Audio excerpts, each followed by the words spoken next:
की शुरुआत में जब मैं आईटी में सोच लेता हूं देखो मेरी इच्छा थी एस्ट्रोनॉट बनने की, सही बता रहा हूं है कि नहीं? तो एस्ट्रोनॉट में से नहीं बना, उसमें खाने की ऐसी नहीं थी, पर ठीक है कि नहीं? तो सपना है कि भाई कोई स्टूडेंट एस्ट्रोनॉट बन जाए और एस्ट्रोनॉट में जाकर स्पेस में मुझे लेके जाएगी, तो गुरुजी आप लेके चलते हैं, ये सुनो सपना पूरा कर सकते हो मेरा? हाँ सर करेंगे। खैर ग्रेविटेशन मैं बता दूं, ग्रेविटेशन अपना टॉपिक है। ग्रेविटेशन हम ये मान के पढ़ा रहे हैं, जनरली हम मैसेज पढ़ाते हैं कि आपने इलेक्ट्रॉनिक्स पढ़ रखा है। अरे हाँ सर, इलेक्ट्रॉनिक्स की बात ही से पढ़ना चाहिए ताकि तो बहुत सारा पोर्शन अपने आप स्क्यूज हो जाता है और चीजें अपने को ऑटोमेटिकली समझ में आने लगती है। तो ये मान के पढ़ाया जा रहा है कि आपको इलेक्ट्रॉनिक्स आता है, अगर नहीं पढ़ा है तो उसे पढ़ लीजिए, रिवाइज करिए, तभी इसको पढ़िए ताकि आपको बात अच्छे समझ में आए। बहुत सारी एनालॉजी उसके सिमिलर चलेगी, इनफैक्ट एक दो चैप्टर तो उसकी सिमिलर एनालॉजी चलेगी, इसमें कोई शक और संशय वाली बात नहीं है। बल्कि मैं आप समझ लो, मैं थोड़ा सा धीरे बोलूंगा तो अच्छा चलेगा, अरे यार वही तो सारी बातें पढ़ा है कि नहीं? हालांकि थोड़ा मीडियम स्पीड से पढ़ाऊंगा ताकि बिल्कुल ऐसे धीरे भी नहीं, बिल्कुल नया मान के बिल्कुल ऐसे भी नहीं, बिल्कुल मैं बहुत कुछ आता है। पर हां ये मानूंगा कि तुम्हें फॉर्मूले आते हैं, तो जिनको आते हैं कौन से इलेक्ट्रोस्टैटिक्स के, वो लेकर उसको ऐसे समझो, ऐसे ले करो, ये करो, तो काफी शुरुआती एक दो लेक्चर का पोर्शन तो वही चलेगा एग्जैक्टली जो इलेक्ट्रोस्टैटिक्स में था। इसलिए ध्यान दें, आपको वो कहानी आनी चाहिए, गड़बड़ करने की जरूरत नहीं है। Okay sir, got your point sir. भैया ग्रेविटेशन फोर्स हम सब लोग जानते हैं, ग्रेविटेशन फोर्स अट्रैक्टिव फोर्स होता है, सुना कि नहीं सुना? अरे 10 पास हो कि नहीं हो? है सर, है सर, अच्छी बात है सर, बहुत बढ़िया। तो सुनाओ ग्रेविटेशन अट्रैक्शन फोर्स। हां सर, जो आपने स्टडी में पढ़ा था कूलम्ब्स लॉ, वो यहां पर है। सबसे पहले पढ़ लेते हैं ग्रेविटेशन लॉ, बिल्कुल सिमिलर किसके? गॉस लॉ के सिमिलर। फालतू टाइम पास नहीं करते हो, चालू वहीं से करता हूं, ध्यान समझिए। न्यूटन लॉ, न्यूटन हमने दिया साइंटिस्ट, आप लोग जानते हो। अगर आप याद करो तो आपने बोला था कि Q1 चार्ज है, कूलम्ब्स लॉ से एनालॉजी सिमिलर कर रहा हूं। Q1 चार्ज है, Q2 चार्ज है, बताइए force on 1 due to 2 and force on 1 2 due to 1, दोनों का मैग्नीट्यूड याद करो, बराबर हुआ करता था। याद है कि भूल गए हो? अरे हां सर, और याद करो होता था k Q1 Q2 r square. याद है कि भूल गए? याद है सर। अच्छा, ये जो आपका फोर्स हुआ करता था Q1 Q2, इसमें अगर Q1 Q2 अगर ध्यान दो, Q1 Q2 अट्रैक्टिव फोर्स, अगर दोनों पॉजिटिव है तो रिपल्सिव फोर्स। यहां पे ग्रेविटेशन में ध्यान से समझो, ध्यान से समझो, replace Q1 and Q2 by M1 and M2, M1 and M2, and always keep in mind, ध्यान से सुनो, that ग्रेविटेशनल फोर्स, कौन सा force? Gravitational force is always attractive. जैसे कूलम्स लॉ है ना, बिल्कुल वैसे न्यूटन्स लॉ ऑफ ग्रेविटेशन है। भाई साहब बचपन में जरूर पढ़ा होगा आपने, नर्सरी में पढ़ा होगा तुम लोगों ने तो। अरे यस और नो? हां सर, बात तो आपकी बिल्कुल सही है सर, जोरदार है सर, मजेदार है सर, शानदार है सर, जबरदस्त है सर, अच्छी बात है, बहुत बढ़िया, बहुत सुंदर, बहुत मजा आया बाबा। अब क्या करें, अब क्या करें, अब क्या करें, अब क्या करें, अब क्या करें, अब क्या करें, ठीक है ठीक है ठीक है ठीक है, अच्छी बात भाई, बढ़िया, शानदार, जानदार, जबरदस्त, हम सब ओके। तो replace Q1 Q2 by M1 M2 and always keep in mind that gravitation force is always attractive। बाकी कहानी पूरी वैसी की वैसी। ध्यान से देखो, तो जो ग्रेविटेशन फोर्स होता है, जैसे कि ये 1 मान लो, ये 2 मान लो, ये कहलाएगा F on 1 due to 2, ये कहलाएगा F of 2 due to 1, तो F of 2 1 due to 2 equal to F of 1 due to 2। यहां तो रिपीट टेलीकास्ट कर रहा हूं, मैग्नीट्यूड सेम होता है, डायरेक्शन हमेशा अट्रैक्टिव होता है, इसमें रिपल्सिव का कोई रोल नहीं होता। ये अंतर होता है किससे? इलेक्ट्रोस्टैटिक से। भाई always act along the line joining, कोई पुरानी कहानी, always act along the line joining, पुरानी कहानी जो कूलम्स लॉ में पढ़ी थी। Equal in magnitude, act on two different bodies, action reaction pair, याद है कि भूल गए? अरे हां सर, ये सब तो पहले ही पढ़ा था। अरे वही सब कुछ, मैग्नीट्यूड इक्वल है, अरे हां सर, एक्शन रिएक्शन पेयर है, डायरेक्शन अपोजिट है, बिल्कुल सही। Always attractive in nature, force is always attractive in nature, ये वाला एक पॉइंट आप प्रॉपर्टीज है भाई साहब। अलोंग द लाइन जॉइनिंग इसलिए याद करो, इसे बोलते हैं सेंट्रल फोर्स। कुछ याद आ रहा है? अरे हां सर, इक्वल इन, पहली बात always attractive in nature, act along the line joining, equal in magnitude इसलिए action reaction pair, act along the line joining इसलिए सेंट्रल फोर्स, ऑलवेज अट्रैक्टिव है। याद है कि भूल गए हो? याद है सर, गड़बड़ करने की जरूरत नहीं है सर, शानदार सर, जबरदस्त सर, मजा आया सर, वाह वाह सर। अब क्या करें सर? कुछ मत करो, करते चलो, देखो रे भाई, वाह रे भाई, सोचो रे भाई, तो सेंट्रल फोर्स आ गया। ये अपना क्या है? Central force. Okay sir, got your point sir, force is always attractive sir, ठीक है सर, ठीक। अब ध्यान देखो, फोर्स लिखते कैसे? ये फोर्स है ना, तुम याद करो, डायरेक्ट मेरा कुछ याद, मैं डायरेक्ट वही लिखता हूं, ये Q1 डायरेक्ट लिखो, वही Q2, तो याद करो, याद वेक्टर हो, तो फोर्स ऑन 2 ड्यू टू 1 क्या लिखते थे? ये Q1 Q2 r vector by mod of r vector का क्यूब। यस और नो? अगर मान लो मैं आपसे ध्यान से बोलूं, ध्यान सुनना, कंफ्यूज होना, वेक्टर फॉर्म से दिखाता हूं। मान लीजिए कि M1 मास है और मान लीजिए कि M2 मास है, ठीक? मान लो आपको लिखना है force on 2 due to 1 gravitational, तो लिखोगे माइनस जी, जी के का रिप्लेसमेंट, ये यूनिवर्सल ग्रेविटेशन कांस्टेंट सुना होगा 6.67 10 माइनस 11, के की जगह यहां पे आएगा जी, वो भी माइनस, माइनस क्यों? क्योंकि ऑलवेज अट्रैक्टिव, मास तो पॉजिटिव ही होते हैं, मास नेगेटिव नहीं होते, तो फोर्स लिखा जाएगा, एनालॉजी दिखा रहा हूं जी M1 M2 r वेक्टर, याद है, r vector by mod of r vector का क्यूब, ये वेक्टर फॉर्म आ गई। r वेक्टर का हेड कहां होगा? जहां पर फोर्स निकालना होगा, r वेक्टर का हेड कहां होगा? जहां पर फोर्स निकालना होगा। जी क्या है? अभी आ जाएगा यूनिवर्सल, अब इसलिए बोल दूंगा ग्रेविटेशनल कांस्टेंट। अरे हाँ सर, अगर हम सिंपल बात करें तो ये जो अपना फोर्स है M1, ये जो अपना मास है M2, इनके बीच में जो अट्रैक्टिव फोर्स लगता है F, ये F, इस F का मैग्नीट्यूड होता है G M1 M2 by, magnitude की बात करूं तो भाई r स्क्वायर, जैसे लिखते हैं ना Q1 Q2 by r square, वैसे G M1 M2 by r square, Q1 Q2 replace by M1 M2, K replace by minus J का वेक्टर लिख रहे हो तो बाकी डायरेक्शन का ध्यान रखो। अरे हाँ सर, भैया इसलिए अगर फोर्स बिल्कुल वैसा ही है तो सारे जैसे आप सोचोगे फोर्स सेम होगा तो इलेक्ट्रिक फील्ड जैसी चीज ग्रेविटेशन फील्ड हो जाएगी, लेकिन पोटेंशियल जैसी चीज ग्रेविटेशन पोटेंशियल हो जाएगी। K की जगह G लिखेंगे, Q1 Q2 लिखेंगे, M1 M2 लिखेंगे, खत्म। अरे हाँ सर, इसलिए कहा था कहानी बिल्कुल सिमिलर चलेगी उसके जैसी, वरना कहानी पढ़ने में फिर 8-5 साल लग जाए, वापस वही पढ़ना पड़ेगा आपको। अरे यस और नो? हां, बात तो सर आपकी बिल्कुल सही है, जोरदार है, मजेदार है, शानदार, जबरदस्त है। अरे बोलो भाई। हां सर, बता लो ये साहब, न्यूटन्स लॉ ऑफ ग्रेविटेशन भी आ गया, चलो सुनते चलो, तुम जानते हो। और एक बात लिख लो, ये अगले 2 लेक्चर, चार लेक्चर, अगले 2 लेक्चर बिल्कुल इलेक्ट्रोस्टैटिक्स की एनालॉजी होगी, इससे पहले वो पढ़िए, फिर ये पढ़िए, फील आएगी और फटाफट हो जाएगा। तो नई चीज आएगी, इस लाइट कैसे काम करते हैं, ब्रॉडकास्टिंग क्या होती है, ये क्या होता है, वो क्या होता है, तो पहले पढ़ेंगे क्या प्लस लॉ, वो आगे आएगा। पहले जो बहुत बड़ा कॉमन पोर्शन है जिसको छोटा करके पढ़ा जा सकता है, क्योंकि अपनी बातें पहले पढ़ चुके हैं, वो अपने को बात समझ में आनी चाहिए, गड़बड़ करने की जरूरत नहीं है। Okay sir, got your point sir, बात समझ आई सर। अब क्या करें सर? कुछ मत करो, करते चलो, देखो रे भाई, सोचो रे भाई, बाबा रे भाई। ओके आ जाइए। ओहो, ये सही चल रहा है, शानदार, जानदार, जबरदस्त, हम सब ठीक है सर, समझ आ गया सर, अच्छा लग रहा है सर। अब क्या करें सर? कुछ नहीं, उतार लिया भाई, समझ में आ गया सर हमको, अच्छा लग रहा है। तुम सीख गए सर। ओहो पहले चैप्टर में M2 G universal gravitation constant value देख लो 6.67 10 to the minus 11 newton metre square दिखाई दे रहा होगा, न्यूटन मीटर स्क्वायर पर केजी स्क्वायर। ओहो तुम ध्यान से देखो, तो फोर्स की वैल्यू तब जब दोनों का मास अगर तुम समझो तो ये कब आएगा, जब इसको ले लो 1 केजी, इसको भी ले लो 1 केजी और दूरी ले लो 1 मीटर, तो जो फोर्स आएगा वो किसके बराबर होगा, जी के। ओहो उसे बोले 6.67 10 to the minus 11। मैं ये वैल्यू से बता रहा हूं, सोच के देखो ये बहुत स्मॉल है। कई बार कहते हैं सर इसका मतलब ये वाला कैलकुलेटर और ये वाला मेरा मोबाइल दोनों ट्रैक कर रहे हैं सर, पर इनको रख दो सर, आपस में एक दूसरे के पास जाते ही नहीं है। अरे वो नहीं जाएंगे, सोचो अगर ये 1 किलो के भी हो तब भी उनके बीच का जो फोर्स होगा 1 मीटर रखने में उतना सा होगा। इतने से फोर्स ऑफ फ्रिक्शन कोई भी चीज बहुत आसानी से ओवरकम कर लेगी। तो ये वाली फोर्स हमें नॉर्मल लाइफ में महसूस नहीं होती। आप ऐसे लिख सकते हो because of small value of G in normal life हमें यह फोर्स महसूस नहीं होता। अरे हाँ sir, but when it comes to planets galaxies it plays important role. अरे हाँ, सन के पास घूम रही है बिकॉज ऑफ ग्रेविटेशनल अट्रैक्शन, वो नहीं होता तो घूमते ही नहीं। अरे हाँ, हमारे अराउंड मून घूम रहा है बिकॉज ऑफ दिस। अरे हाँ सर, बात तो आपकी बिल्कुल सही। तो नॉर्मल लाइफ में महसूस नहीं होता, और जब बड़े जायंट प्लैनेट्स होते हैं जिनका मासेस तगड़े होते हैं भाई साहब, अर्थ सन बड़े तो फिर ये रोल प्ले करने लगता है और इसी जगह पे उसको पढ़ा जाता है। बोलो यस और नो, नॉर्मल लाइफ में हमें कोई फर्क नहीं पड़ता। हाँ के पे फर्क पड़ जाता है 9 मीटर फोर्स बढ़िया काम करता है। क्या होता है 9 मीटर पावर 9, एक कुल में 2 मिनट की दूरी पे फोर्स हो जाएगा 9 मीटर पावर 9। अरे हाँ सर, तो डोमिनेट कर जाता है, पर ये डोमिनेट नहीं करता नॉर्मल लाइफ में, ये डोमिनेट करता है प्लैनेटरी सिस्टम्स में, इसलिए इसको ज्यादा वहीं पढ़ा जाता है। बोलो यस और नो। हाँ सर, बात तो आपकी बिल्कुल सही है सर, जोरदार है सर, शानदार है सर, जबरदस्त है सर। बोलो क्लियर है क्या? अरे सोच लो। हाँ भाई, तो जी बन जाती है universal gravitation constant 6.67 10 to the minus 11। Formula अपने को समझ में आता है, ऑलवेज अट्रैक्टिव होता है, सेंट्रल फोर्स कहलाता है। जैसे याद करो वैसे यहां पे याद रखो, ग्रेविटेशनल फोर्स होता है कंजर्वेटिव फोर्स। ओहो कोई पुरानी बातें, कैसा फोर्स? Conservative force. कोई प्रॉपर्टी जल्दी आ रही है पुरानी वाली, कैसा फोर्स होता है? कंजर्वेटिव फोर्स होता है। That is why we will define gravitational potential energy into it. अरे पूरा वर्क एनर्जी में पढ़ लिया, एमजी पोटेंशियल एनर्जी पढ़कर, यस और नो, वो रियल का मतलब यहां से हमको समझ में आएगा। अरे बोलो भाई, अरे सोचो भाई। हाँ सर, तो कंजर्वेटिव फोर्स या तो प्लान प्रॉपर्टीज भैया अलोंग लाइन करता है, इक्वल मैग्नेट होता है, अपोजिट इन साइन होता है, अपोजिट इन डायरेक्शन होता है, अलोंग लाइन करता है, सेंट्रल फोर्स कहलाता है, एक्सेलरेशन पेयर कहलाता है, कंजर्वेटिव फोर्स कहलाता है। ओहो हो, याद करो एक और बात आपको पढ़ाया करते थे कि भाइयों और बहनों सुपरपोजिशन प्रिंसिपल को फॉलो करता है। मतलब किसी एक चार्ज पर अगर बहुत सारे चार्जेस रखे हुए हैं तो उसमें नेट फोर्स के सभी फोर्सेस का समेशन होगा। हां ये तो हम जानते हैं, छोटी-छोटी बातें आती जाएंगी, आपको समझ में आती जाएंगी, इसमें खास बात नहीं, ये लिखने की जरूरत नहीं हो रहा। Properties of G gravitation constant limit gravitation force between two unit mass bodies separated by unit mass, मैंने आपको बता दिया 1 kg 1 kg 1 करें दो, it's values independent of mass size shape etcetera of the bodies. इसने क्या बोला कि जी की वैल्यू इंडिपेंडेंट कांस्टेंट है ना, तो वैसे भी बॉडी का क्या मास है क्या शेप है इससे कोई फर्क नहीं पड़ता। It is it's values medium independent, ये याद रखें। मीडियम बदलने पर ये ग्रेविटेशनल फोर्स की वैल्यू चेंज नहीं होती। याद करो स्टैटिक्स में नेट फोर्स चेंज हो जाता था, यहां कोई इंड्यूस मास नामक चीज नहीं होती है। अच्छा, ऑल्दो रीअरेंजमेंट्स होते हैं पर अपन ऐसा मानते हैं कि it's values independent of medium. Value of G small gravitational forces are small unless one और बोथ मासेस आर लार्ज। ये तो मैंने आपको लिखा दिया, बस आप ये लिखो, बाकी मैंने आपको तीन बातें लिखा दी। क्या it is independent of mass size shape, ये लिखो, बस बाकी मत लिखो कुछ भी, भाई साहब तुम्हें समझा दी। अरे बोलो भाई, अरे बोलो भाई। हां सर, आगे लिख टाइम पास लिखो फटाफट, बोलो क्लियर क्या? अरे सोच लो। हाँ सर, बिल्कुल सोच लिया सर, शानदार सर, जबरदस्त सर, मजेदार सर, बाबा सर। अब क्या करें सर? कुछ मत करो, आगे बढ़ो, बढ़ते चलो, चलते चलो। देखो भाई, सोचो भाई, बाबा भाई। ओहो तो भैया force on two vectors form आप जानते हो, r12 ओहो इस वैसे चाहो तो मत दिखाओ। Force on 2 due to 1 is minus G m1 m2 r vector by mod of r vector का क्यूब। r वेक्टर को लिख सकते हैं r2 vector minus r1 vector. याद करो कैसे हमने पहले भी पढ़ा था। अरे हाँ, ऐसे आप m1 ले लो r1 वेक्टर पे, ऐसे आप m2 ले लो r2 वेक्टर पे, और ये कहलाएगा r वेक्टर। तो इस फॉर्मूले को ऐसे भी लिखा जाता है डराने के लिए कई किताबों में, force on 2 due to 1 equal to minus G m1 m2। ये आप पढ़ चुके हो पहले, पर सुन लो, r2 vector minus r1 vector by mod of r2 minus r1 का क्यूब। ये कहानी आप पहले भी पढ़ चुके हो, चाहो तो उतार लो। Vector form of Newton's gravitation law, law of gravitation सब जानते हो। उस कहानी को न्यूटन साहब को उन्होंने इजाद कर दिया कि एप्पल नीचे क्यों गिरा। और हाँ सर, एप्पल की कहानी से इतने सालों से परेशान है।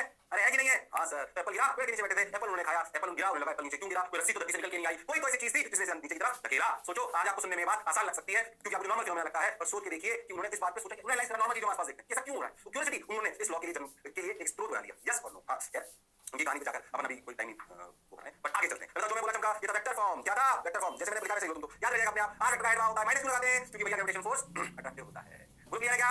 अरे सोच लो। हाँ सर, बात तो आपकी बिल्कुल सही है सर, जोरदार है सर, मजेदार है सर, शानदार है सर, जबरदस्त है सर। समझ आ गया सर? आगे बढ़ाएं। फिर मैं कह रहा हूं चलेगा ये लेक्चर तक। अच्छा अच्छा लगेगा बार-बार क्यों पढ़ा रहा है, तुम्हें लगेगा बार-बार क्या पढ़ा रहा है, और बहुतों को लग रहा है ये कौन पढ़ा रहा है। अरे बोलो भाई। हाँ सर, हाँ सर, चलो भाई, बहुत बढ़िया, बहुत सुंदर, बहुत मजा आया बाबा। आगे चलते हैं, हो गया सब समझ गए। प्रॉपर्टीज ऑफ ग्रेविटेशन फोर्स आप जानते हो, external line joint to masses, ये मैक्सिमम लिखा है, फोर्स कहते हैं, अपन जानते हैं। और देखो ऑलवेज अट्रैक्टिव नेचर, ये भी हम जानते हैं, हम लिख चुके हैं इस बात को। प्रिंसिपल ऑफ रोटेशन आप जानते हो कि अगर एक मास पर है और उसके आसपास बहुत सारे मास है, तो उस एक मास पर जो m0 मास है, ये मान लो इसने फोर्स लगा कर ऐसे, इसने फोर्स लगाया जी m1 m0 r1 vector by mod of r1 vector का क्यूब। ठीक, इसने कितना लगाया r2 वेक्टर, तो इसमें नेट फोर्स होगा, डायरेक्ट लिखा जा सकता है। आप इस बात जानते हो, पर इसे सुपरपोजिशन, सुपरपोजिशन का मतलब एंड सो ऑन, सिंपल। अलग उदाहरण उदाहरण नहीं, उदाहरण किसी भी पार्टिकल फोर्स है, फोर्स की प्रॉपर्टी सुपरपोजिशन की, या एक पार्टिकल पर 10 फोर्स लगे अलग अलग, तो उसको एक्सप्रेशन लिखा जाए, उसे सुपरपोजिशन ऑफ फोर्सेस कहते हैं। तो ये बताने का प्रयास करा जाता है कि ग्रेविटेशन फोर्स भी सुपरपोजिशन प्रिंसिपल को फॉलो करता है, मतलब वो वेक्टर एडिशन को फॉलो करता है, क्योंकि देखो फोर्स ही है, फोर्स वेक्टर एडिशन देता ही है, क्योंकि फोर्स वेक्टर क्वांटिटी है। अरे हां सर, बात तो आपकी बिल्कुल सही है, जोरदार है, मजेदार है, शानदार है, जबरदस्त है। बोलो क्लियर? अरे पक्का? हां सर, बहुत बढ़िया, बहुत शानदार, बहुत मजा आया बाबा। उतार लो इसको, प्रिंसिपल ऑफ सुपरपोजिशन जानते हो, फिर फटाफट उतारो, थोड़ा तेज बोलो, रफ्तार तेज रखो। अरे शर्माओ मत, जिसने की शर्म उसका नंबर कम बोलो।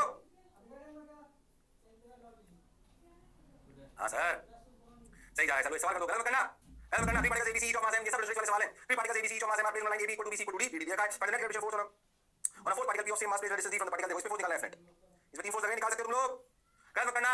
वो हुनर, वो काबिलियत, वो इंसानियत तुम में है, कर सकते हो। बिल्कुल आसान सवाल ऐसे बहुत हम कर चुके हैं, स्टैटिस्टिक्स में जितने भी हमने कूलम लॉ वाले सवाल करे थे वो सब यहाँ आ सकते हैं। एक करा देता हूँ, बाकी पॉइंट्स बता दूंगा कि कैसे हो सकते हैं, कुछ भी जो आपने वहां करा था सब यहाँ पर रिपीट हो सकता है। अरे बोलो भाई, क्या पहले इसको क्या बताओ, टेक्निकल कॉन्फिडेंस आ जाए, बेसिकली आपको फॉर्मूला लगाना है, वेक्टर लगाना है, कहानी आनी चाहिए, गड़बड़ करने की जरूरत नहीं है। Okay sir, got your point sir, बात समझ आई सर, करो ये देखो, बोलो भाई बताओ। इस एक की वजह से फोर्स टक टक टक टक टक टक टक टक लगेगा इधर, इसकी वजह से लगेगा इधर, और इसकी वजह से लगेगा इधर। हाँ तो ध्यान से, तो ये एफ और ये एफ सेम होंगे, और इस एफ की वैल्यू होगी ये दूरी कितनी है, √2d, इस एफ की वैल्यू होगी, इस एफ की वैल्यू होगी G M square by attraction लगेगा ना, फोर्स अट्रैक्टिव लगा रहे हैं और मैग्नीट्यूड से कर रहे हैं, बार-बार वेक्टर फॉर्म यूज करने की जरूरत नहीं है, याद करो स्टैटिस्टिक्स वेक्टर फॉर्म तब यूज लेते हैं तो 3D में चले जाए, वरना उसको नॉर्मल तरीके से करिए और जीवन को आसान बनाइए और खुशहाल बनाइए। अरे हाँ की ना, हाँ सर, तो जी एम स्क्वायर बाई √2d का होल स्क्वायर यानी कि G M square by 2d square, ये वैल्यू यहाँ भी होगी G M square by 2d square. तो ये फोर्स होगा ना, ये डायरेक्ट डी, इसको क्या लगेगा, ये फोर्स क्या लगेगा डैश, ये कहलाएगा G M square by D square.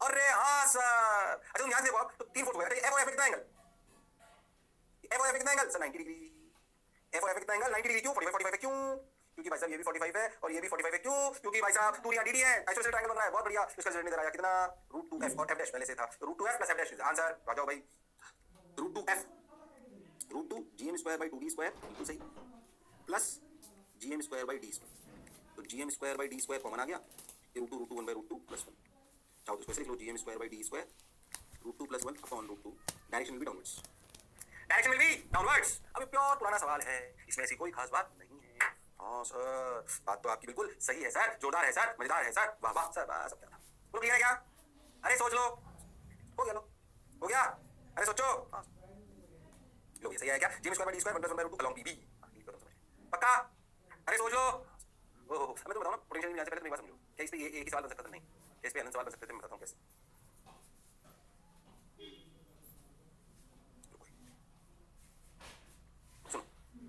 उतारना कुछ नहीं, हमने इलेक्ट्रोस्टैटिक कैसे सवाल करते याद करो, ओहो वैसे स्क्वायर के सेंटर पे चार्ज रख दूं, यहाँ पे चार चार्ज हैं, क्या फोर्स निकाल सकते हो, क्या इसको मास में कन्वर्ट कर सवाल कर सकते हो, अरे हां सर, याद करो मैं सवाल कर रहे थे मैथ्स वाले, यहाँ पे m मास रख दिया, यहाँ पे भी m मास रख दिया 1 मीटर की दूरी पर, याद करो इसको अगर 1 कूलम 1 kg ले लें, इसको याद करो अपन ऐसे सवाल कर रहे थे, इसे 2 स्क्वायर kg ले लें, इसे 3 स्क्वायर kg ले लें, इसे 4 स्क्वायर kg ले लें, याद जीपी बन गई थी, याद है कि भूल गए हो, अरे हां सर 10 तक ले लें, याद है कि भूल गए, ऐसे मैथ्स वाले सवाल आ सकते हैं, ये वाले सवाल आ सकते हैं, बहुत सारे सवाल बनने करे थे, या तो ऐसे करे थे, याद करो अपने उसमें सर्कुलर में मिला दी, तो सब यहाँ पे आ सकते हैं, सब कम से कम 2-3 लेक्चर तो कहानी सुनाई, मुझे 2-3 लेक्चर कहानी सुनाई थी, उन सब में 1 2 को एमएनएम से रिप्लेस कर लो, नया सवाल है, नया सवाल है, वो 2-3 लेक्चर सब यहाँ पे पार्ट खत्म कर रहा हूँ, ज्यादा इसमें आता नहीं है, पर आ जाए तो मैं कहानी समझ में आनी चाहिए।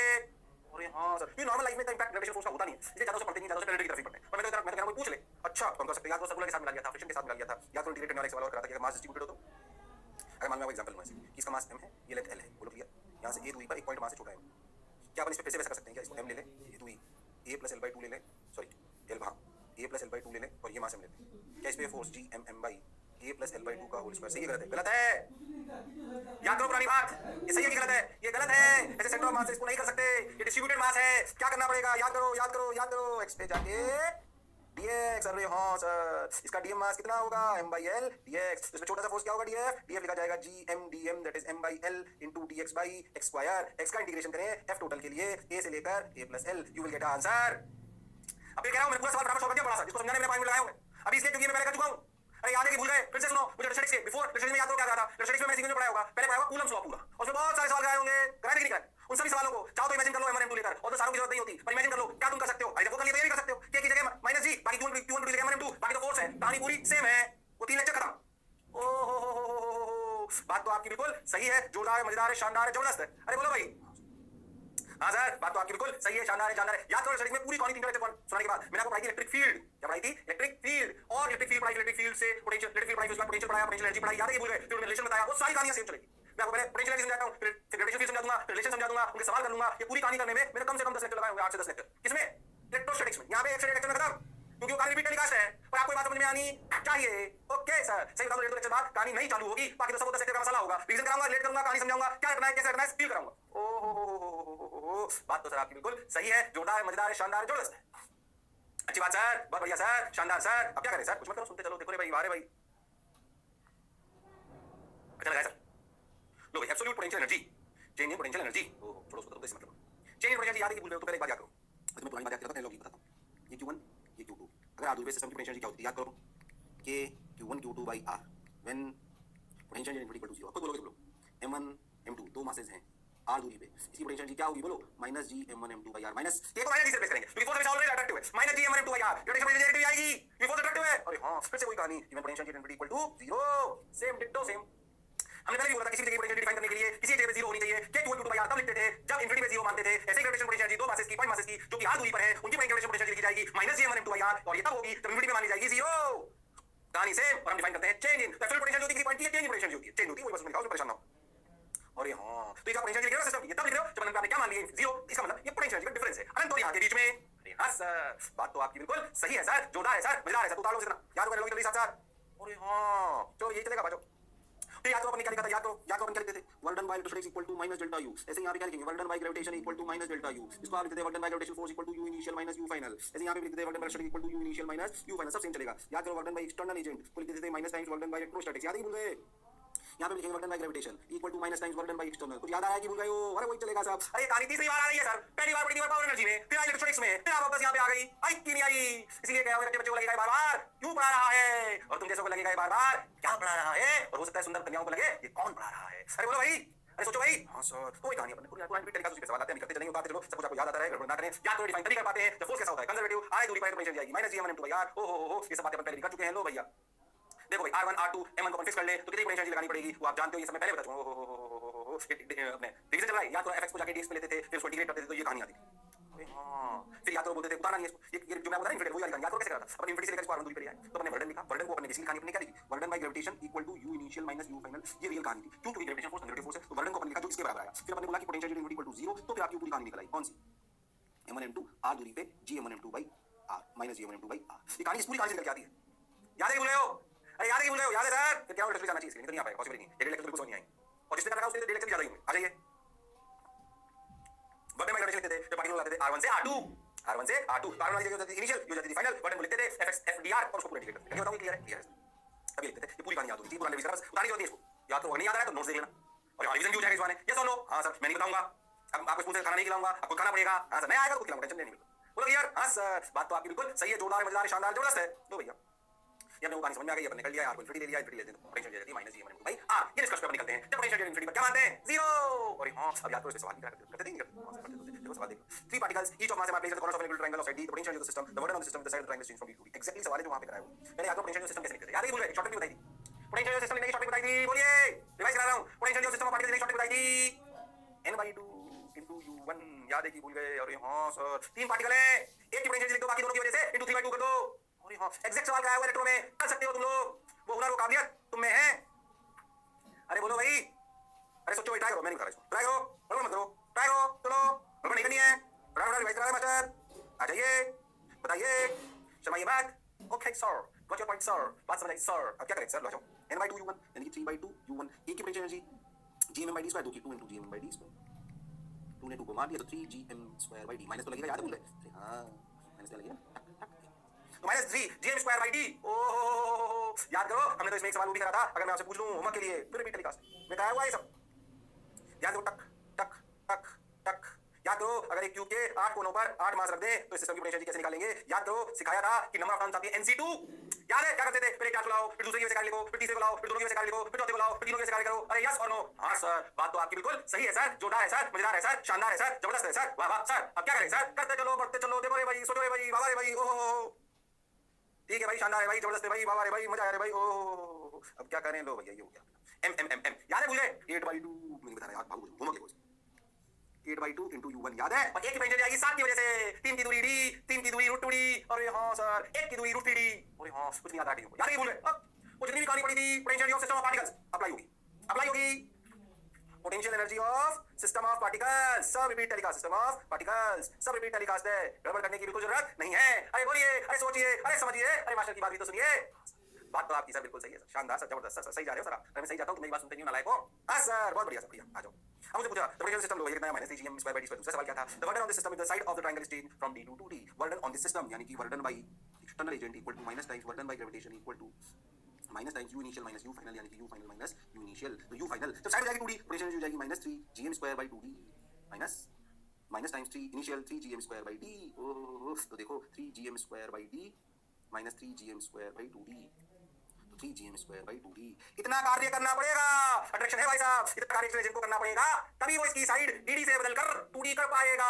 रफ्तार तेज है आज, क्योंकि पुरानी कहानी रिपीट टेलीकास्ट है, कहां से है बार बार आपको समझा रहा हूं। अरे बोलो भाई, वो पढ़कर पढ़ोगे फील आएगी, जोरदार शानदार जबरदस्त, टेक देखते चलने वाला है, पहले से बोल रहा हूं। उसके बाद नई चीजें आएगी, उसके बाद किया नहीं करिए। Okay sir, got your point sir, बात समझ आई सर। और कुछ याद ना है तो रिवाइज करिए, 2 चैप्टर रिवाइज करेंगे अपने आप, पूरा शरीर रिवाइज हो जाएगा तुम्हारा। अच्छा हां सर, बिल्कुल सही बात है सर, बढ़िया सर, शानदार सर, जबरदस्त सर, मजा आया सर। अब क्या करें, गाड़ी को आगे बढ़ाते चलते हैं, लेट करते जाते हैं। एक और सवाल तुम करोगे, 2 + m initial trace at infinite distance, find the relative velocity of approach due to gravitational attraction when there is separation is d। याद करो 3 सवाल कराए थे, याद भूल गए? अरे हां, मान लीजिए मैंने दो मास से मेरे को आनंद से छूट गया, फिर तो पास में भागेंगे। अगर मान लो ऐसा, अगर मान लीजिए तो बड़े प्लेनेट्स पे छोड़ दिया जाए, हो सकता है पास में दौड़े, क्योंकि ग्रेविटेशनल अट्रैक्शन है, कोई और दूसरे फोर्सेस नहीं मान रहे, कोई लॉसेस नहीं मान रहे, कुछ नहीं कर रहे, तो जब डी दूरी पे आ जाएंगे तो बताइए उनका v1 v2 क्या होगा। दो इक्वेशन बनेंगी, गड़बड़ मत करना, एनर्जी कंजर्वेशन और मोमेंटम कंजर्वेशन। क्योंकि एक्शन रिएक्शन पेयर है, नेट फोर्स 0 है भाई साहब, तो मोमेंटम कंजर्व है, इनिशियल और फाइनल, और क्योंकि कंजर्वेटिव फोर्स है इसलिए मैकेनिकल एनर्जी भी कंजर्व है। इसमें दो इक्वेशन लगेगी, आपको करोगे p इनिशियल बराबर p फाइनल और e इनिशियल बराबर e final. Mechanical energy initial बराबर final mechanical energy, initial potential initial momentum equal to final momentum. कर सकते हो तुम लोग, वो हुनर वो काबिलियत वो इंसानियत तुम में है। अरे बोलो भाई, सोचो भाई, अरे बोलो, आज लग गया मैं भागोगे मास्टर, अरे बता दो, अरे हाँ हाँ, कर सकते हो कर सकते हो कर सकते हो, कसम चल लेगी, हाँ हाँ, शर्माते बहुत हो एक तो, है कि नहीं? हाँ सर, सेलेक्ट हो जाओ, ऐसा मिलने आना में से गड़बड़ नहीं करनी है, ठीक है? मिलने आना है मास्टर से, पक्की बात? हाँ सर, बहुत बढ़िया सर, शानदार सर, जबरदस्त सर, वाह जी वाह, पक्का? अब देखो भाई, m1 m2 ये सर इनफाइनाइट पे जब थे, कहाँ पे थे? इनफाइनाइट पे m2 और m1, तो इनका छोड़ा गया, रिलीज्ड, तो वेलोसिटीज क्या थी? 0। तो इनिशियल मोमेंटम क्या था? 0। Initial kinetic energy plus potential energy क्या दोनों 0 + 0 0 थी? तो इनिशियल मोमेंटम भी 0 था और इनिशियल काइनेटिक एनर्जी और पोटेंशियल एनर्जी भी दोनों 0 थी, माइनस g m2 r। हाँ सर, बात तो आपकी बिल्कुल सही है, जोरदार है, शानदार है, जानदार है, जबरदस्त है, बोलो यस और नो। हाँ सर, वाह। अब क्या करें, देखो फाइनल मोमेंटम, अगर मैं डायरेक्शन पॉजिटिव मान लूं, फाइनल मोमेंटम लिखेंगे sir m1 v1 - m2 v2, और फाइनल e फाइनल लिखेंगे half m1 v1 square plus half m2 v2 square plus potential energy is minus g m1 * d। अरे हाँ sir, अब 0 बराबर इक्वेट करना है, तो 0 बराबर ये, तो मोमेंटम कंजर्वेशन में क्या लिखेंगे? डायरेक्ट लिख रहा हूं, m1 v1 बराबर m2 v2, पहली इक्वेशन। और एनर्जी कंजर्वेशन में क्या लिखेंगे? देखो half m1 v1 square plus half m2 v2 square equal to g m1 m2 / d। ये अपने लिखा p इनिशियल बराबर p final, p initial p final equate करोगे तो यही आएगा, इसमें लिखोगे e इनिशियल बराबर e फाइनल। समझ में आया कि नहीं आया? अरे हाँ, अब देखो अगर v1 v2 निकालने हो तो कुछ नहीं करना, v2 की वैल्यू कितनी है? m1 v1 / m2, याद रख दो, हाफ तो चला गया, तो m1 v1 square plus m2 v2 की value m1 square v1 square / m2 square, सही कर रहा हूँ ना? हाँ, m1 square m2 square equal to 2g m1 m2 / d। Okay, अब तो सॉल्व करना है, देखो ध्यान से, ये m2 से m2 मर गया, बिल्कुल मर गया, m2 इधर जाएगा तो कितना हो जाएगा? m2 m1 v1 स्क्वायर बाहर ले लो प्लस इधर कितना m2 m1 m2 से m2 मरना, ये कितना हो जाएगा? बता रहा हूँ मैं, नहीं m1 स्क्वायर v1 स्क्वायर, हाँ सही तो चल रहा है, तो अपने सब सही लिखा ना, एक m2 m2 को मार दिया, m2 चला गया, तो एक m1 भी कॉमन ले लो ना, एक m1 और v1 स्क्वायर कॉमन ले लो, अंदर क्या बचा? अंदर बचा 1 प्लस m1 और v1 स्क्वायर, इधर बच गया m1 / m2 equal to 2g m1 m2 / d। तो m1 ने m1 को मार दिया और बस अब v1 की वैल्यू आ गई, जो भी आई इतनी आई, 2g m2 स्क्वायर, हाँ सही लग रहा है, अपॉन d m1 + m2 का रूट। हाँ सही, देखो कैलकुलेशन से कर रहा हूँ मैं, मैं चेक कर लेता हूँ आंसर सही आ रहा है। ये क्या करना मैंने, v ने पूछा क्या है? Velocity of approach. अच्छा तो v1 आ गया, बोलो सही आ गया, मैं देखो एक बार, वेलोसिटी ऑफ अप्रोच क्या है पूछा गया, वेलोसिटी ऑफ अप्रोच, तो वेलोसिटी ऑफ अप्रोच क्या है ध्यान समझो, तो वेलोसिटी ऑफ अप्रोच है एक दूसरे को अप्रोच करने की रफ्तार है। वेलोसिटी ऑफ अप्रोच क्यों पूछी गई? जनरली अपन क्या करते हैं, दो प्लैनेट से दूर होते हैं बहुत और पास आते हैं, तो हमें उससे मतलब होता है कि क्योंकि रिलेटिव आपको पता नहीं किस पर किसकी रफ्तार देंगे, प्लैनेटरी सिस्टम में रिलेटिव कुछ होता नहीं है, कोई ऐसा बेस तो हमारा होता नहीं, तो मैं वेलोसिटी ऑफ अप्रोच से मतलब दोनों एक दूसरे की तरफ की रफ्तार से आ रहे हैं, वेलोसिटी ऑफ अप्रोच हो जाएगा v1 + v2, v1 + v2। अरे यस और नो, कैलकुलेशन देखो कैसे कर रहा है क्या? अरे सोच लो, अरे टाइम पास है, कर लेते हैं थोड़ा सा, थोड़ी अपनी फील आई है, सॉल्व पूरे अपने सॉल्व करें, आगे कोई नॉर्मल खास बात नहीं है, मैं देख रहा हूं कैलकुलेशन सही निकली हो, m1 v1 m2 v2 half m1 v1 square half m2 v2 square kinetic energy g m1 m2 / d, क्योंकि माइनस में होता है, इधर उधर आ गया, बिल्कुल सही। ये अपने v1 v2 के लिए निकाली m1 v1 / m2, बिल्कुल सही, m1 v1 = m2 बिल्कुल सही, v2 के लिए m1 v1 / m2 इसको यहां रख दिया, तो m1 square v1 square m2 square m2 को मार दिया, एक m1 v1 स्क्वायर बाहर आ गया, इधर बच गया 1 + m1 / m2, इधर हो गया m2 + m1, इधर हो गया m2 तो m2 m2 फिर से बन गया, v1 की वैल्यू आई, बिल्कुल सही। अच्छा ये तो मैं समझ में आ गया, अब ध्यान से वेलोसिटी ऑफ अप्रोच को अपन क्या लिख सकते हैं? v1 + v2, मगर v1 आ गया, पर v2 को क्या लिख सकते हैं? अपन लिख सकते हैं m1 v1 / m2, ठीक, तो basically v1 m2 + m1 / m2 ये लिख सकते हैं v1 को, वेलोसिटी ऑफ अप्रोच को, तो v1 के लिए क्या ये √2g m2 square upon d m1 + m2 into m1 + m2 upon m2, तो m2 स्क्वायर रूट का बाहर के m2 से m2 स्क्वायर को मार देगा, एक g तो आ जाएगा √2g m1 + m2 upon d, बिल्कुल परफेक्ट मैच हो गया। अरे बोलो सही है क्या? हाँ सर, बात तो आपकी बिल्कुल सही है, जोरदार है, मजेदार जो आ गया भाई। अरे आया कि नहीं आया? सवाल हो गया खत्म। अरे पक्का? अरे सोच लो, पूरा सॉल्व कर दिया है कि नहीं? एक सवाल पूरा दूंगा, बाकी हिंट दूंगा कि कहानी तो बहुत लंबी कही जा सकती है, इसमें कोई शक वाली बात नहीं है। मिक्स एंड मैच आपको करेंगे ताकि टाइम भी बचे, बात भी समझ में आए, कोई सवाल गलत ना हो। और हां सर, तो root of 2g m1 + m2 / d, अच्छी बात है, बहुत बढ़िया। अब क्या करें? अरे अब क्या करें? अरे सोच लो, कुछ मत करो, सुनते चलो। देखो रे भाई, वाह रे भाई, ऐसे सवाल आएंगे, हम कर लेंगे बहुत सारे। मोमेंटम कंजर्वेशन, एनर्जी कंजर्वेशन याद करो तो अपन ने एक इसमें याद है फिक्स करके 3 तरह की वैरायटी के सवाल करे थे, कुछ याद है? भूलिए याद करने को बताता हूँ, पुरानी बात याद करने। एक सवाल ऐसे करा था, याद करके ऐसे एक m1 मास ले लो, यहाँ से इनफाइनाइट दूरी पर एक d दूरी से h मास को छोड़ दो, ये ऐसे जाएगा। याद करो r मिनिमम, याद करो इसमें होता था एंगुलर मोमेंटम कंजर्वेशन और एनर्जी कंजर्वेशन। याद है कि भूल गए हो? यहाँ पे भी आ सकता है ऐसा। रदरफोर्ड के टाइम की बात करोगे आप, ओहो ऐसा इलेक्ट्रोस्टैटिक्स में भी करते हो। और हाँ, अब वो जितने सवाल है सही आ सकते हैं, मैंने करा के बता दिया ताकि आपको याद आ जाए, थोड़ा सा डिफरेंट लेके, बाकी कहानी रिपीट टेलीकास्ट है। अरे पक्का? अरे सोच लो, बिल्कुल सोच लिया सर, सही लगा है सर, शानदार सर, जबरदस्त सर। अब वही याद करो, जैसे आपको इलेक्ट्रिक फील्ड कैसे डिफाइन करें? इलेक्ट्रिक फील्ड क्या थी मुझे बताओ? इलेक्ट्रिक फील्ड क्या थी? फोर्स पर यूनिट चार्ज, तो मतलब ग्रेविटेशन फील्ड क्या होगी?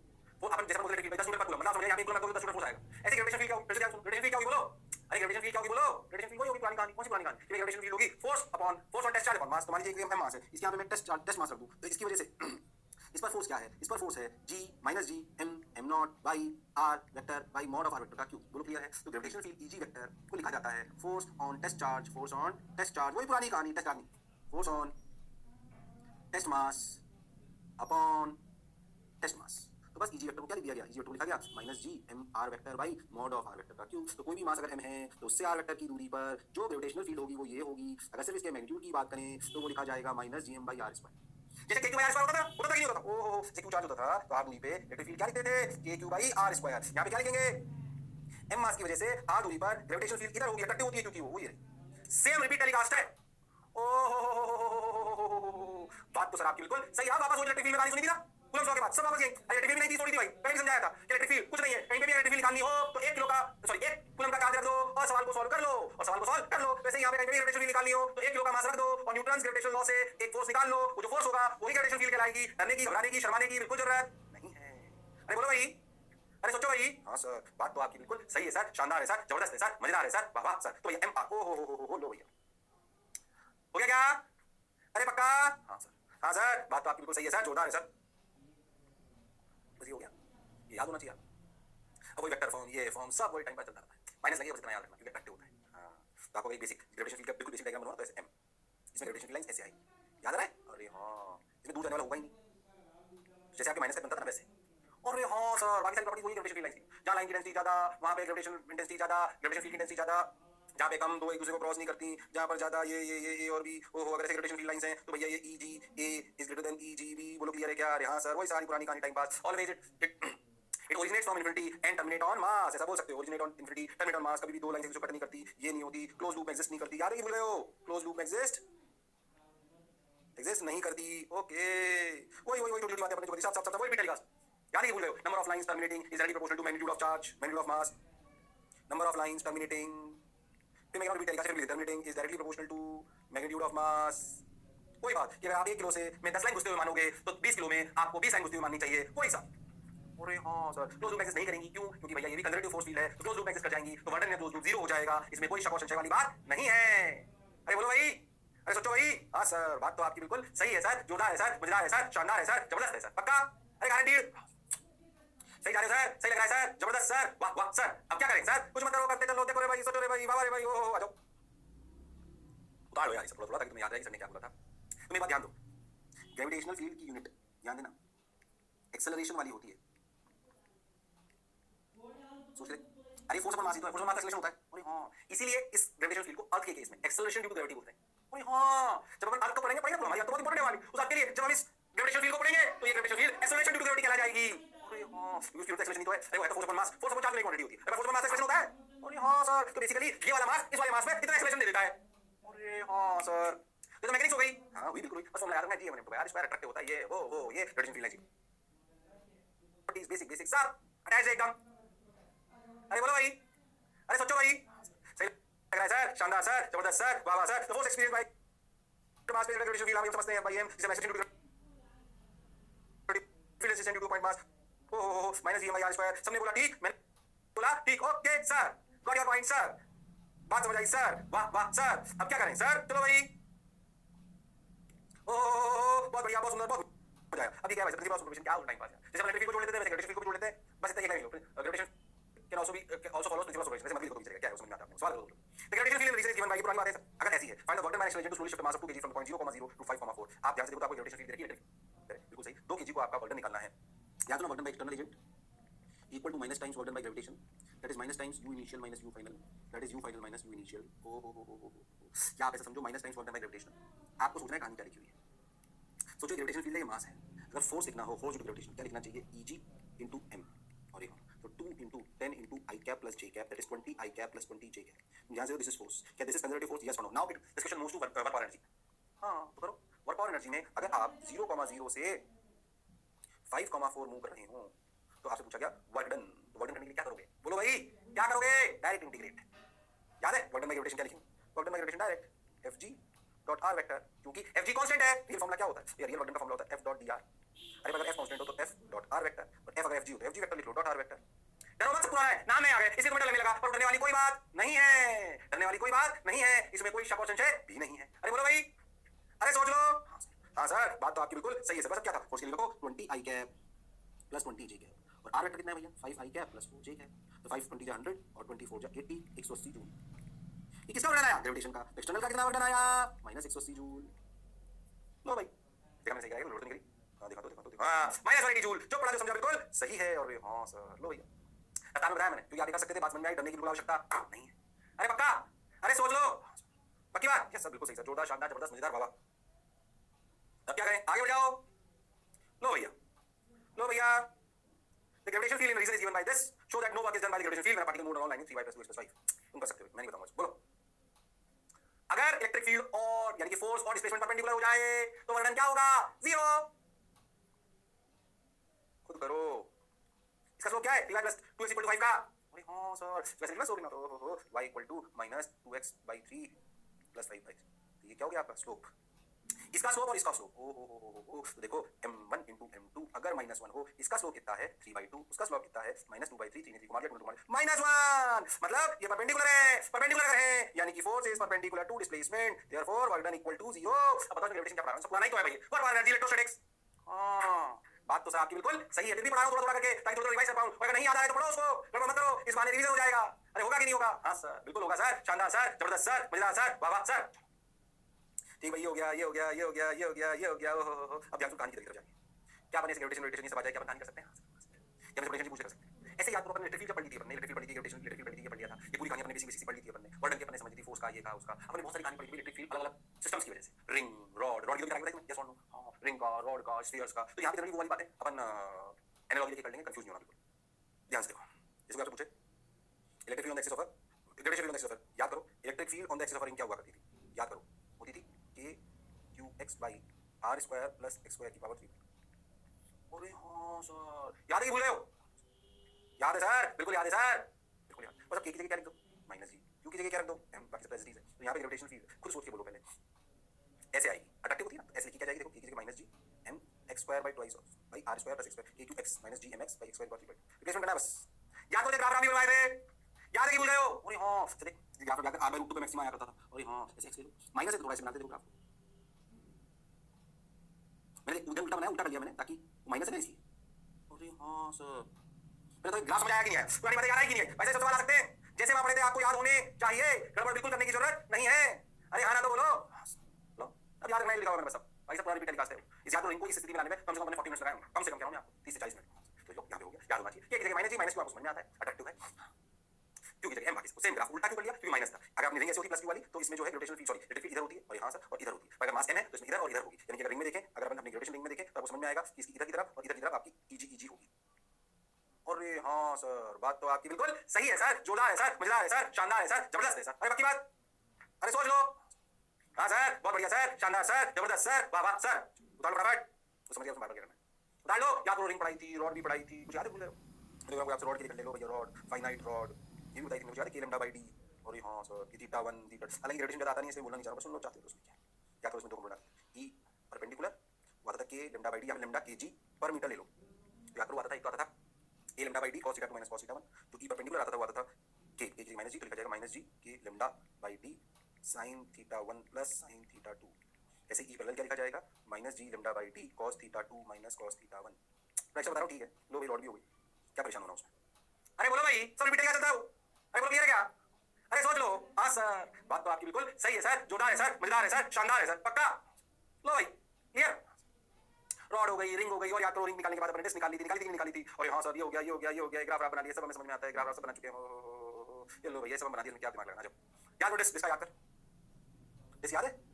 इसका लेते थे सिग्मा कूलम पर मीटर स्क्वायर। याद करो इस दूरी पे इलेक्ट्रिक फील्ड लिखा करते थे, तुम भूल गए शायद, मुझे याद है, sigma by 2 epsilon 1 minus x by under root of r square plus x square. तुम कंफ्यूज मत होना, एप्सिलॉन आगे हमने कैसे रिप्लेस करा था, क्या इस एप्सिलॉन को इसको थोड़ा सा सिंपल इसको ऐसे लिख सकते हैं, सिग्मा बाई 2 4 पाई एप्सिलॉन ऊपर भी 4 पाई, तो क्या ये k बन गया?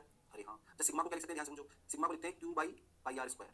अरे हाँ सर, इसको लिख थोड़ा सा अच्छा लगेगा, ताकि आप अपनी टर्मिनोलॉजी में कन्वर्ट कर पाओ, और कुछ नहीं, कन्वर्ट मत, कंफ्यूज मत होना। ध्यान देखो, सिग्मा को क्या लिखा, q बाई, इस वन में तो पैसे लिख लिया, k q by 2 4 pi pi r square.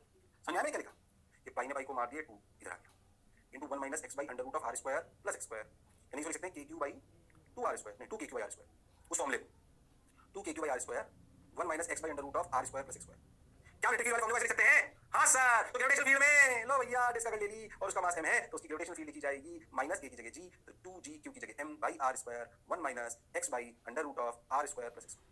रटने की जरूरत है कि समझने की जरूरत है? बोलो, रटने की जरूरत है कि समझने की जरूरत है? वो आगे देखो, minus 2gm by r square minus x square. अरे आया कि नहीं आया? अरे आया कि नहीं आया? बिल्कुल आया। अगर डन पे पूरी बारी वाइज स्फीयर स्फीयर सब, उस स्फीयर से होलो स्फीयर सॉलिड स्फीयर बन जाएगी। अरे हां, याद करो, होलो कंडक्टिंग, होलो नॉन कंडक्टिंग, होलो सॉलिड नॉन कंडक्टिंग, सब पढ़ेंगे नहीं पढ़ेंगे, वो सब यहां पे आ जाएंगे। वो सॉलिड नॉन कंडक्टिंग स्फीयर वाली पूरी कहानी अर्थ बन जाएगी। क्या बन जाएगी? अर्थ, जो हमारे लिए इंपॉर्टेंट है। बोलो यस और नो। हां सर। रिपीट करके नहीं आ सकता, अगला भी चलेगा कुछ पक्की बात। हां सर। तो अगले नंबर मिलते हैं इसी जोश और जुनून रफ्तार के साथ, अगले नंबर रफ्तार तेज थी मान कर पढ़ाया गया, या को बेसिक आता है इलेक्ट्रो वाला, याद होना चाहिए। क्या मेरी बात क्लियर है?